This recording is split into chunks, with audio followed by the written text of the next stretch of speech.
عندما يخيم الهدوء ليلا ويحتاج الجسد للراحة والتعافي، يصبح السعال المتكرر عائقا مزعجا للكبار والصغار. ولكن ماذا لو استطعنا استعادة هدوء الليل بوسائل طبيعية مدروسة؟ في هذا الفيديو سنقدم لكم خلاصة بحث وتراث عبر وصفة مدعومة بدراسات عربية نعدكم أنها ستجلب الراحة لبيوتك. ولكن لماذا يهاجمنا السعال تحديدا في الليل؟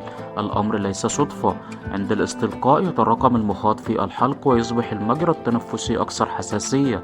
جفاف الهواء داخل الغرفة يزيد الأمر سوءا. هنا يأتي دور الطب البديل، ليس لقمع السعال بل لمعالجة أسبابه. لذلك اخترنا لكم المكونات وطريقة التحضير مكتوبة لتكون مرجعكم الآمن الذي تعودون